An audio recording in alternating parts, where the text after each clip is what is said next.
Alright, I've got 99 minutes to make this work. I'm gonna have to get another battery.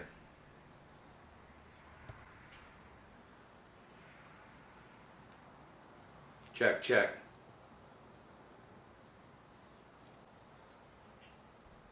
What up, tubers? Yes, here we are, Jackhammer Mike. Another, hopefully, good video for your consideration. I want to start this off though by kind of dedicating it. I do not have any of my information prepared. I don't even know the girl's name, unfortunately. So sad. There's a place out here in Arizona. I guess it's BLM land. It's a place where everyone seems to go out and shoot near, I guess, Buckeye, out West Valley. And it's called Miller Road. And it's a little ways out, but remember when I've been talking about for the last couple of videos as far as target holders and BLM land and shooting spots, the further out you go, the less likelihood of retards you're going to be running into. And unfortunately, this place is probably about 15 minutes away from the west side of Phoenix. So you get a ton of retards, a ton. I'm going to roll in a picture here that I pulled off, screenshot, whatever you want to call it. This happened last weekend. And apparently the girl and family and all were out doing a day of target shooting. And she takes a round to the chest from somewhere that they have no idea on where it came from. And she died. So put that in your pipe and smoke it for a minute. You know, could you imagine going out to a place, taking your kids out target shooting, maybe taking your wife out target shooting, teaching them a little gun safety, very innocent day of shooting in the desert, and one of your group takes a round to the chest and dies? That would turn me off for shooting. You know, it would, not so much the self-defense aspect of it, but recreational shooting, I think I would be changed forever on that. Which is, again, one of the reasons why I don't shoot trash heap shooting spots. I'll go out an hour, 2 hours out of the city. I don't care. I'll go out away from the city and shoot so that unfortunate incidents like this don't happen. I've got some more. I'm going to make a whole rant on this subject and some other shooting issues. And it mostly has to do with like first-time shooters. But it's just the level of retardation out there in this country, even amongst us gun owners and supposedly quote-unquote responsible gun owners. The retardation is just amazing, and I wish somebody would throw some chlorine in that gene pool. And I guess maybe this is one way to do it, you know, weed it out. There's some instructors that, there's one infamous story of an instructor here in Arizona again, and he's got this 9-year-old girl on a shooting range, public range, a whole bunch of people out there, and he's going to let her fire a full auto Uzi. Now you can kind of almost guess, if you're an experienced shooter, you can kind of almost guess where this story's going if you haven't heard about it. But needless to say, instead of starting her off with one round in a mag and letting her pop it off and get the feel for the gun, let her shoot that a couple of times, and then maybe put 3 rounds in and let her shoot semi-auto. No, he loads her up with a full mag, and I don't know how many rounds were in it, but it was, you know, a full mag, and she squeezes it off full auto on the Susie. Now, The instructor was to her left and a little ways behind her. And this poor girl, not knowing what was going to happen when she pulled that trigger, it did exactly what it was going to do as far as physics go. That gun went up and over to her left shoulder, and it got out of control. And she ends up shooting that instructor right in the bean. Killed him right then and there. So I guess that's one way to add chlorine to the gene pool. But the unfortunate part is that that stupid instructor has scarred that little girl for life. You know, 9 years old, going through the rest of your life knowing that you killed some dude, whether it was an accident or not, is probably irrelevant to that little girl. Being that it was an accident and she had gotten poor training and instruction, she hopefully will not carry guilt with her for the rest of her life. Time will tell. Obviously no charges were filed or any of that, but it's just a very unfortunate incident. Where's my dog? Max? Max, come here. Oh, there you are. Good boy. Good boy. Good boy. Woo-hoo. What are you doing? You hunting? Are you hunting, dog? Alright, so with that little mini rant going, I'm going to zoom in on something really, really cool. And this is what you've seen in some of my videos. It's called The Last Stand. And it is an amazing product. I don't think that you can beat it as far as versatility. And affordability it's in the ballpark. It's not super cheap. It's not a do-it-yourself Frankenstein assembly, but it's easy to set up. It's easy to take down, and I'm gonna get to that in a minute. But stand by. I think we got a delivery. Okay, sorry about that. Freaking Amazon dude pulls up and he's got his music blaring. Okay, so here's what I wanted to show you though, just part of this. This is going to go to the last talking point, but you have the packing slip that came with it, and notice right here, oh sorry about that, and I've got my gloves on. I got these for, my son got me these for Christmas, my new pair. I had blown out a knuckle right here. So he got me a new pair for Christmas. I'm just stretching them out. I'm just working them out. They're so nice. Mechanics, original vents. They're so great. Great shooting gloves. But I wanted to point this out to you here. Thank you, happy shooting. Okay, now I don't believe that that is a chain basically pre-printed on the paper. This is my second invoice. And got another one. Thank you, happy shooting, smiley face. That's awesome. Great customer service. They appreciate your business. They also, the box that the targets came in, or the holders, and I'll show you all of that in a minute. The box had happy shooting on it too. Thank you, happy shooting. So 4 times now that I've been thanked by this company for purchasing their products. That's fantastic. Also, let's get down to some costs here on this. I ordered 2. Well, first I wanted to try this out. Okay, so I ordered a mini kit and a spare set of hangers on there. The mini kit consists of a pair of the rebar holders and a pair of the hangers. I got a spare set of hangers just so I've got an extra set. Now that cost me $76 for the mini kit and $23 for the hangers.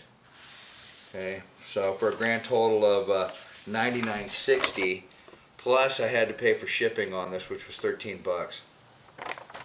Now they were, I don't know if they were having a deal or what, but if you order 2 mini kits, They're only 63 bucks a piece. Free shipping. Awesome. So after I bought the first one and figured out how well it worked and how versatile it was, I bought a secondary one. And there'll be a couple of things I want to show you here. This is Greg, the owner, who has like made a major transformation. The dude, and again, I'm not a shill for these guys. I don't know them other than I have emailed Greg once on a question, which I'll get to in a minute. But as he first invented this thing, he wanted to show, you know, how well it worked. Go to the website laststands.com or look up Last Stands on YouTube, and you'll see a couple of really good videos. And he's shooting this thing with a 300 Win Mag, and that's basically what this one plate up here has been shot with. Show you that in a minute too. But he kind of pulls up in like this little station wagon crossover SUV mini something or other, and he doesn't look like this at all. In fact, he looks like a kind of a nerd, a goober, you know. And then as he progresses and you get to some of these other videos, he starts looking like this, kind of like a badass. He does there's a video where they're cooking bacon on a suppressor, and he also cooks a quesadilla on a suppressor. It looks actually pretty good. It got golden brown. It was like perfect. But yeah, he's kind of a funny guy. But he's probably laughing all the way to the bank too, because this is a great product. So the one thing I did email him on, and yeah, maybe I'll save this for a little bit later in my talking points. So with that, let's get up here and let's get going on this thing.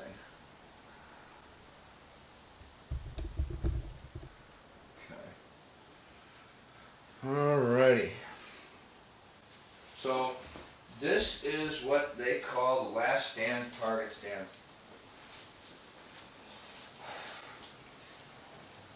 And what it consists of is a rebar holder, two of them, a pair, and you can buy just the two, or you can buy the mini kit, which consists of two holders and then two hangers. Alright.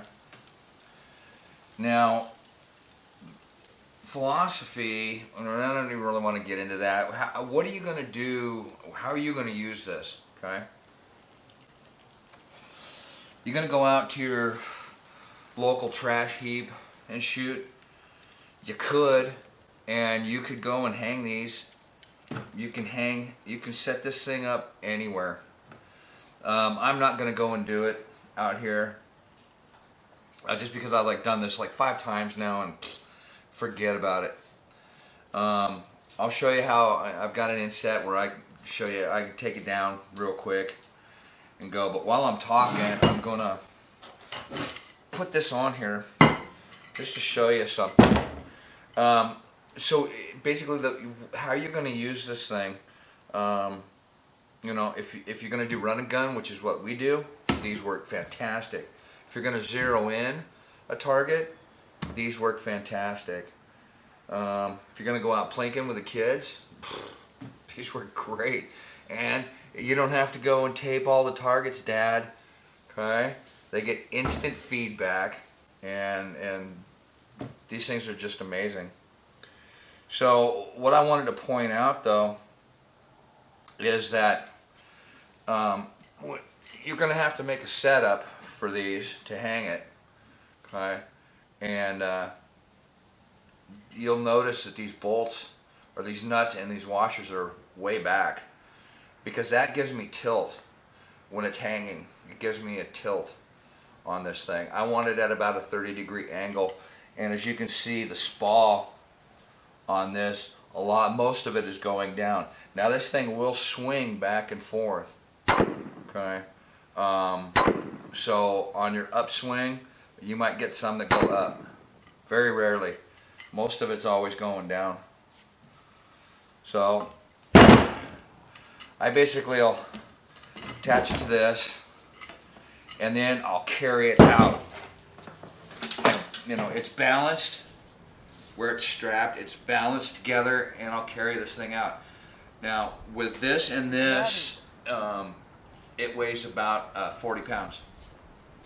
Okay, but it's doable. You know, carrying it out like that. You can carry 2 of them. You know, and they're not awkward. They're not a pain in the ass. It takes 3 minutes to set it up once you get it out there. So super easy to use. Do-it-yourselfers.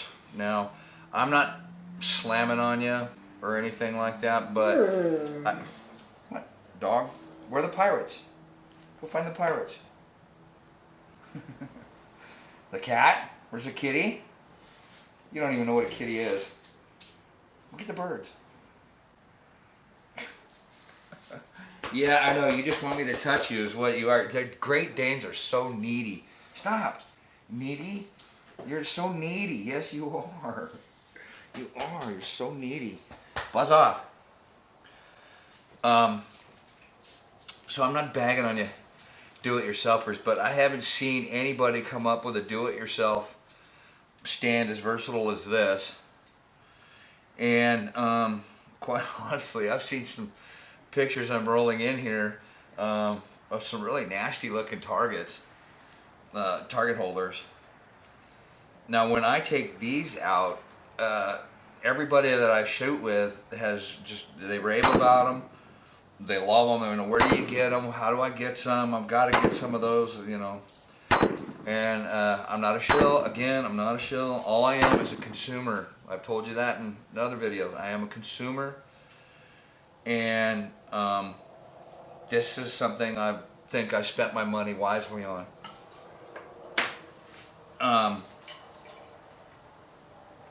There's going to be a little do-it-yourself stuff with this.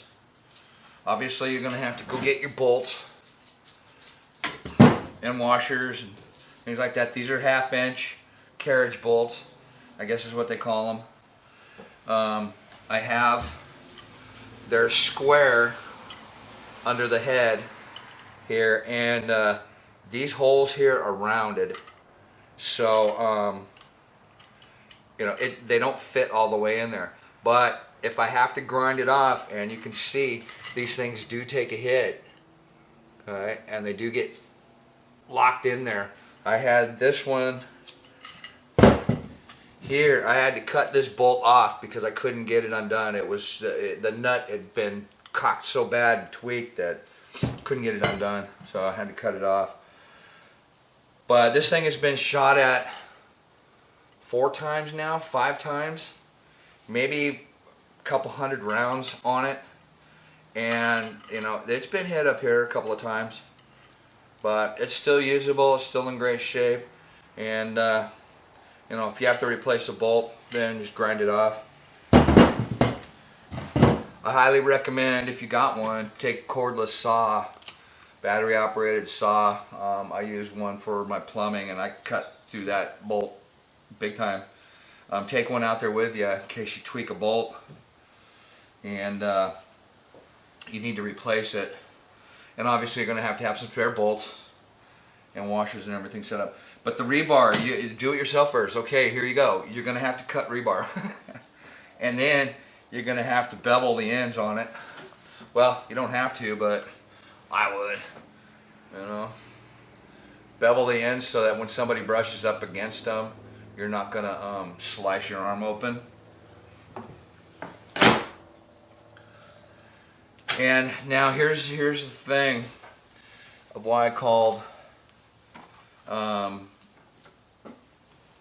Greg, or why I emailed him.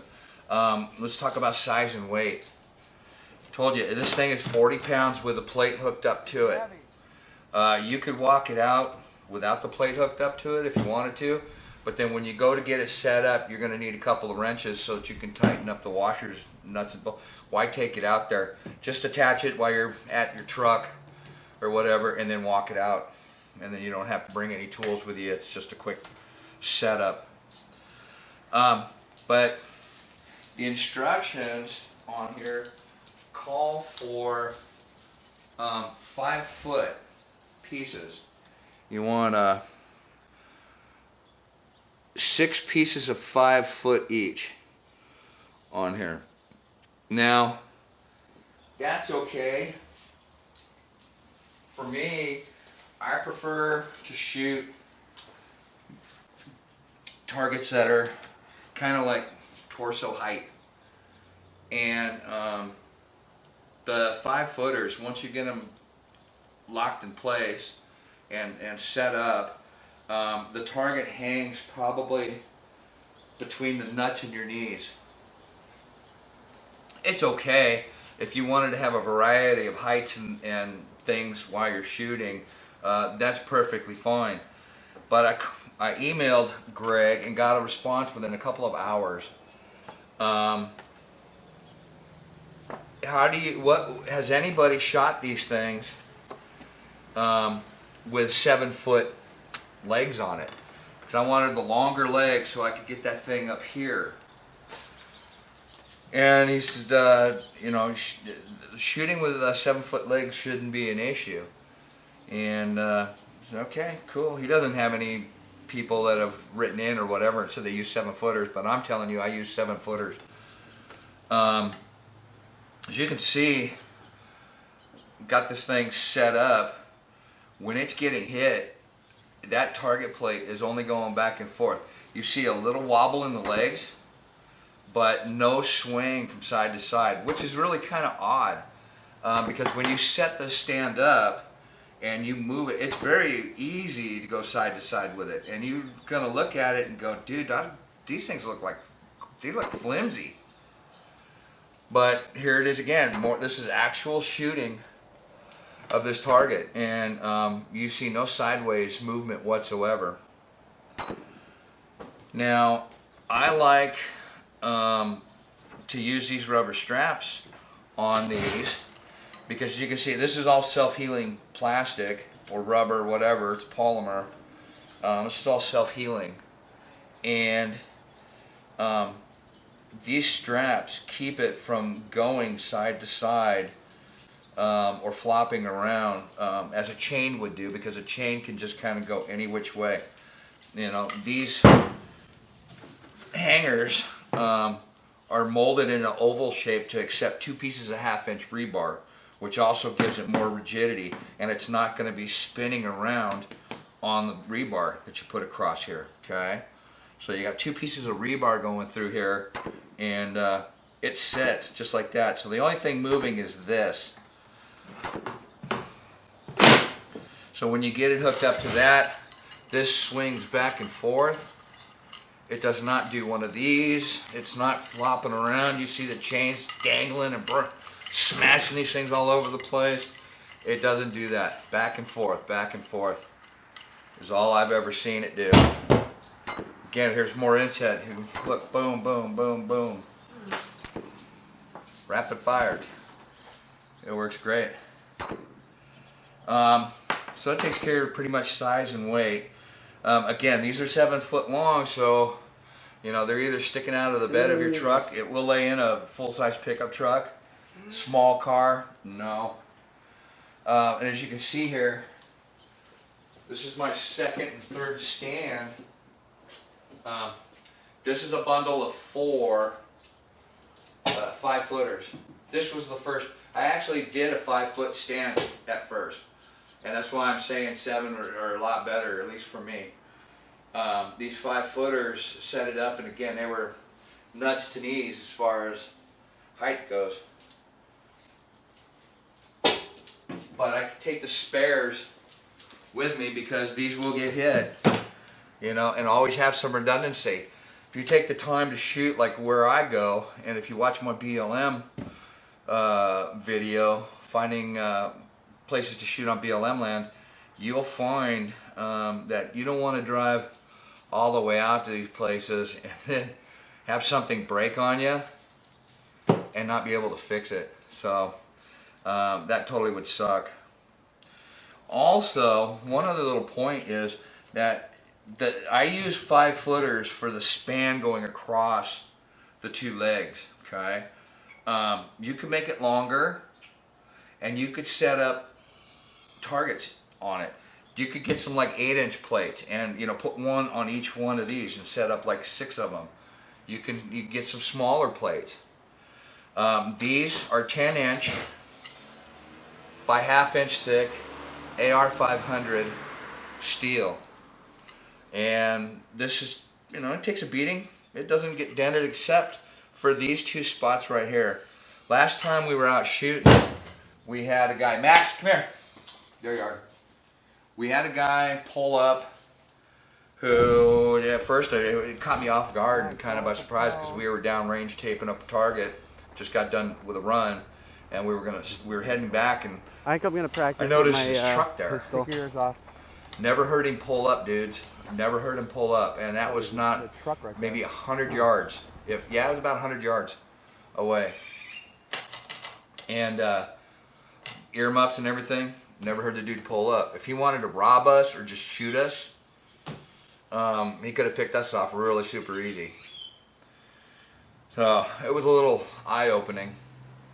But he fortunately was wanting to shoot or zero his rifle. Well, see where it was, because he had a hunt going on, elk hunt, like in 2 weeks, and he wanted to see where it was shooting. And he just happened to run into us, and he was lucky because we had a steel plate at 100 yards and steel plate at 200 yards. And this is him right here, 300 Win Mag. At 200 yards, there's nothing. It's the same bump as you would have with an AR. It's just a pile, a small dimple of lead there. The 100-yard plate, he did put a small dent in it. But for 300 Win Mag, that tiny dent, you could shoot these all day long with 300 Win Mag, and it's not going to be an issue. You'll never wreck that plate. If they get shot up and used a bunch, flip them around, use the other side. Piece of cake. So, now here's the cool part. These things, this versatility is unmatched. I don't think anybody has anything like it at all. A lot of the static stands, the plate holders and things like that will have a 4-leg quad pod out of tripod fucking thing on the bottom that holds the stand up. Okay. For the most part, they have to be put on flat ground, or they have to be dug in somehow on uneven terrain to get them to stay level, and they'll get knocked over. This, no. Because these legs fold out and you can adjust them, let me just do one that you can see. And these Velcro straps are kind of cool, but nobody has there's not a real easy strap for these yet made. And I keep mentioning this to Last Stand. Hey Greg, why don't you make something, a Velcro strap that has your logo on it, that looks cool and guys can use to bundle up their target holders? Come on now. Everybody's got Velcro straps and stuff, giveaways, can coolers. I can't get this one undone. New Velcro. There we go. Alright, so let me just show you here what I'm talking about as far as being able to adjust these things. This thing, how you set these things up is that move, Max. You have to pop them into place. They lock into a slot on this thing. Okay. Now,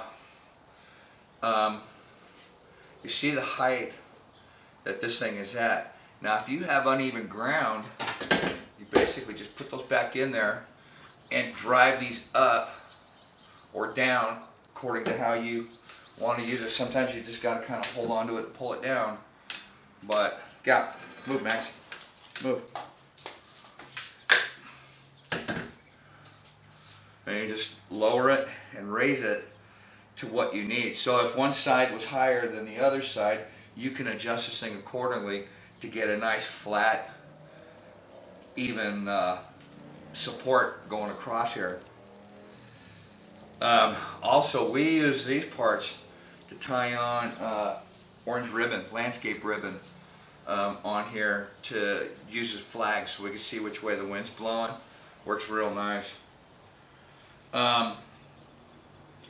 The thing about these also is that there are 4 points of contact with this. On the two legs, there's 4 points total, points of contact that this thing's going to go into the ground, spread out, and adjust it. I can adjust this side if the hill, if I've got some ground coming like that, I can adjust this side to be shorter, okay, or longer.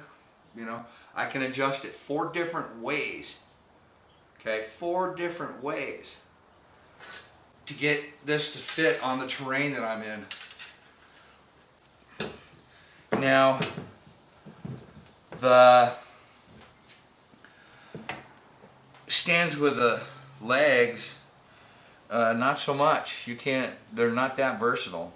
And I know that like last stand targets, or not last stand, but action targets, their stands, they're cool. They seem like they're very easy to transport, and I suppose if you have a flat area to shoot on, that they work fantastic. I see in Nut and Fancy's videos, he uses those all the time, and for the most part, they hold up. Now, there's been a couple of videos.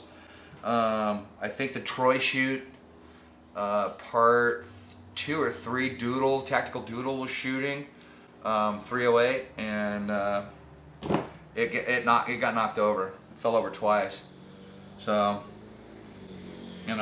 they work, but these I think are 10 times more stable and more versatile because you can put them anywhere. Durability. That's a good one. Because when you have this plate, and I know that there's a bunch of videos out there showing this deal and the the shards that get caught in here, it's going to happen. You're going to get splatter. However, you're going to get a lot less splatter if your plates are dangled at an angle.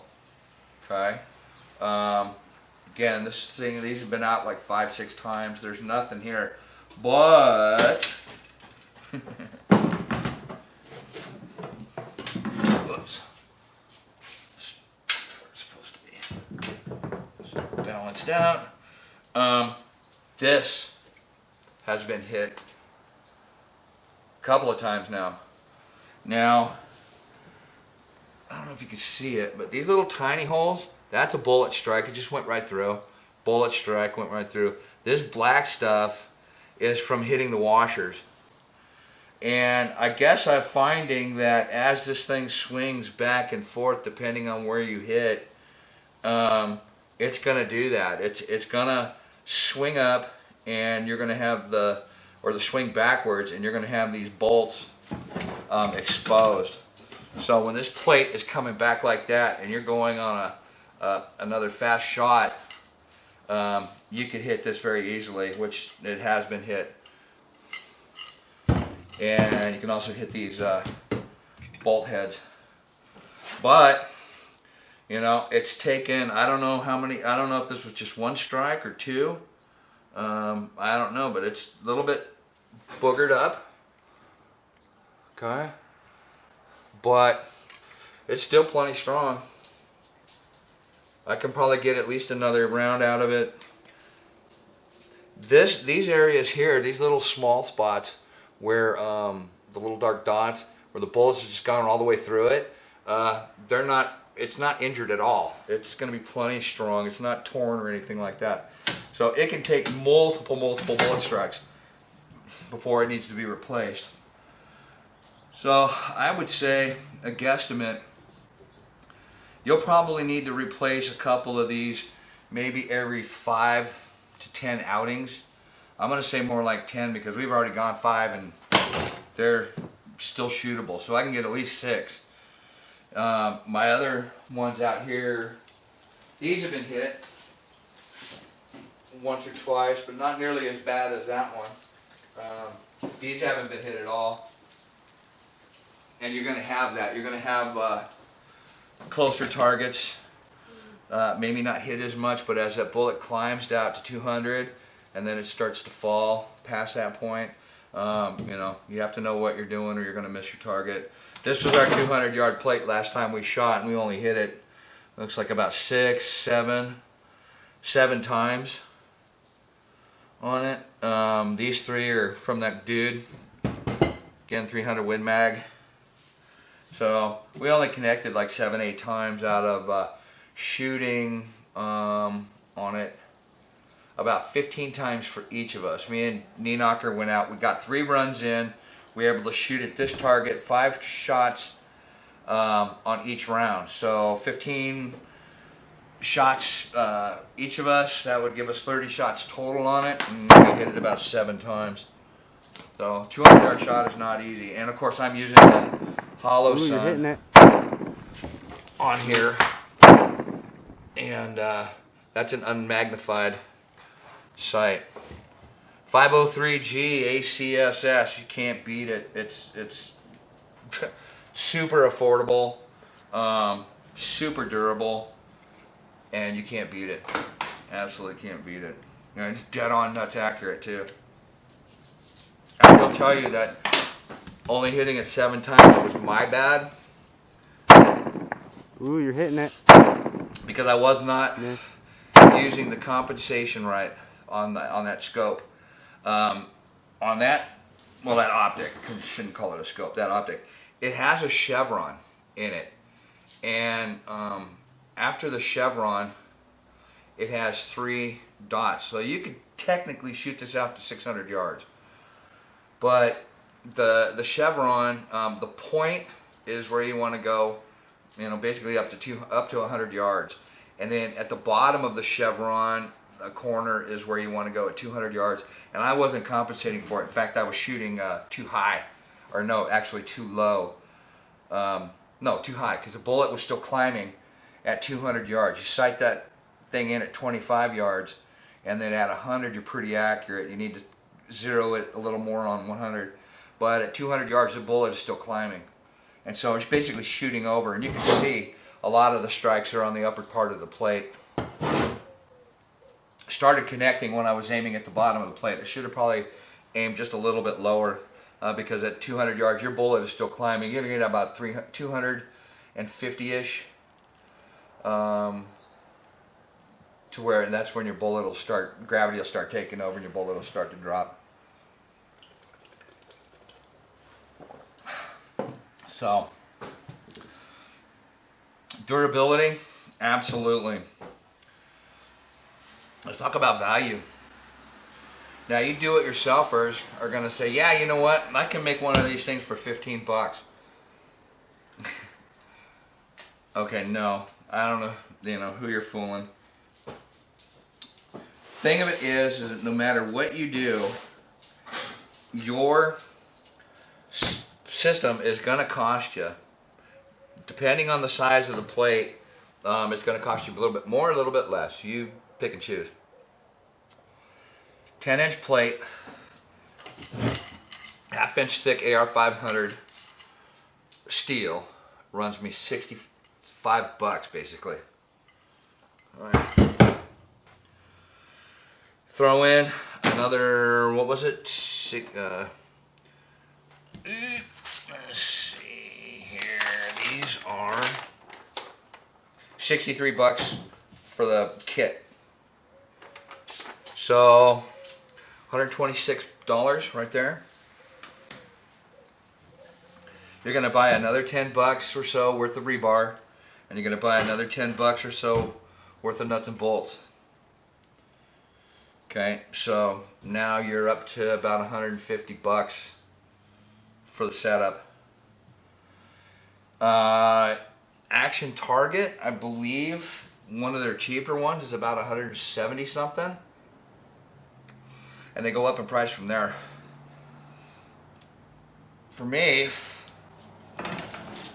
this is a tad more durable in the places I shoot. I've got a lot of uneven ground. Well, actually, I got a lot of even ground, but you know, it's sand, so these sit in there really, really good. Sand and hard dirt. Let me show you the last run gun. Let's watch this video here. You're gonna see me. I'm gonna shoot at 100 yards behind this barricade, and I hit the first 4 targets. Or yeah, I hit the target first 4 shots. 5th shot I miss. Now listen to it as I go out to 200 yards, and I hit the first 3, and then I miss the last 2 because knee knocker distracted me. Yeah, you're hitting it. And I'm like, oh, now you just jinxed me, dude. So listen to the difference. You know, you get to 100 yards, and now you got to 200 yards.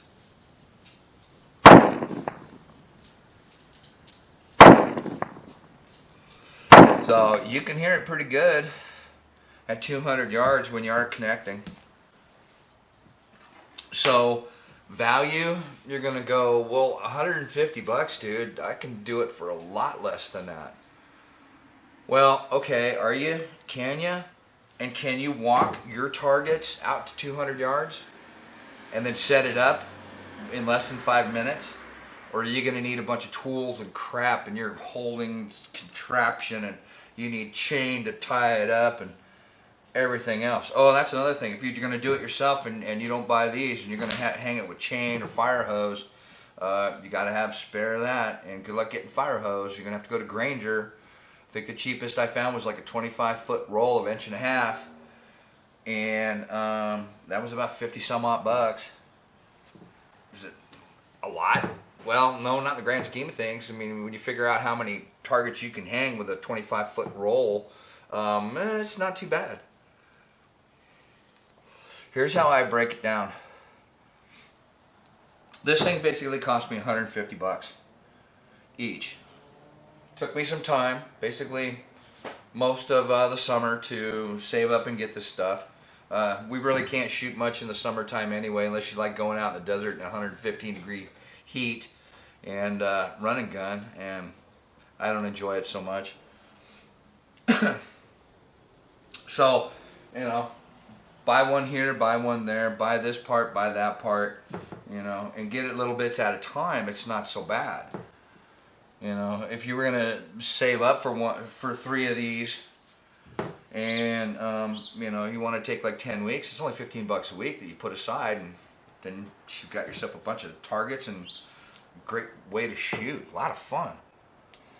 So I have shot this actually, this one here 5 times now, and you know, break it down, do the math.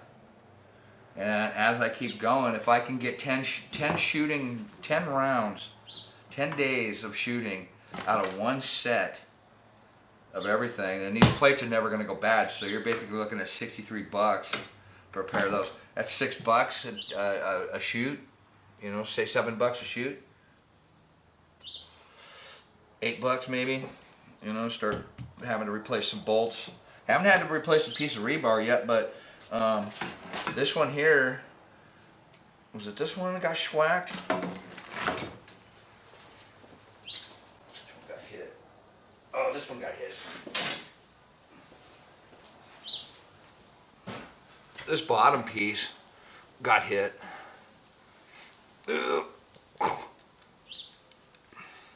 And it's maybe halfway through. Oops. Still plenty strong. Have no desire to replace it, but I have some spares if I need them. So the value, I think, is fantastic. As far as ready-made target stands go, again, you still have to buy the rebar, you still have to cut it, do your thing. But you just can't beat it. I don't think anybody's got any kind of a target stand, unless they're on their own private property and they've already got a little range set up. That's fine and dandy, but that's almost as boring as going to a rifle range, you know? Sit, shoot, stand, hit a steel. How many times can you do that? I prefer to run and gun just because you're moving. Every time you run that course, it's going to be a little bit different. Something is going to be a little bit different. You're going to work on mag changing. You're going to work on your pistol shot, you know, drawing, reloading your pistol, pull out your mag, put it in your rifle, you know, just all the things that you can work on while you're running and gunning. Not to mention that every target is very varied in distance, varied in kind. You saw the clay target shoot. We have some paper bad guys. We shoot behind barricades. Everything. It's way cool, way fun to run this, and it's not just for adults. Kids can run it too. You know, I don't know what the youngest age is, but you know, if you've got a kid that can shoot 22, they can pretty much run the course. So that's that. I think I've got everything covered. All inset, you know, footage here of taking it down. It's very easy. Just break it down, lay it even so that it's balanced, and then go. I gotta move this up. I just leave these on too, by the way, and these are a little bit, they don't move as easy as I'd like them to. I tell you, they are firm. But let's pull it down.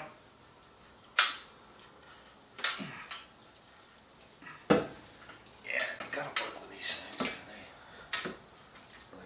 They test. Probably just kind of pull them, but.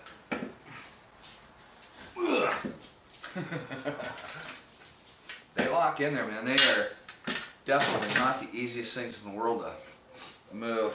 Oh,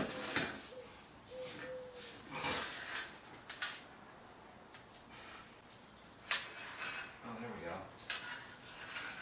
Okay. That's a little easier to move than that way.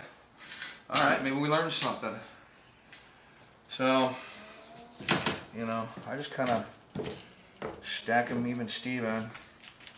Spread them out a little bit. Nice and flat. Balance this out. And then Velcro them up.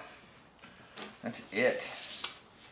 So, last stand, target stands. Oh, that's one last little thing. I want to just go over that customer service again. So far has been fantastic. I haven't had the need to or the desire to send anything back.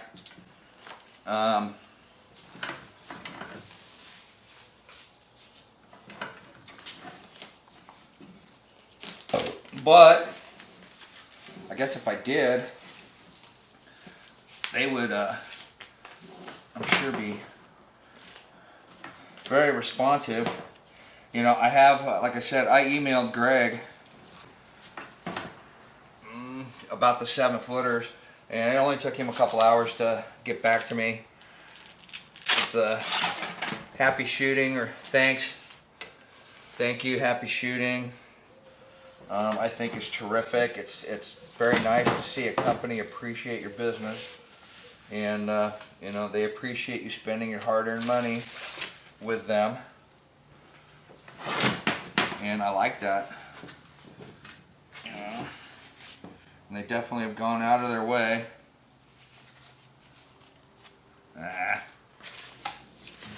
It's a problem. Still haven't come up with a decent strappage for this.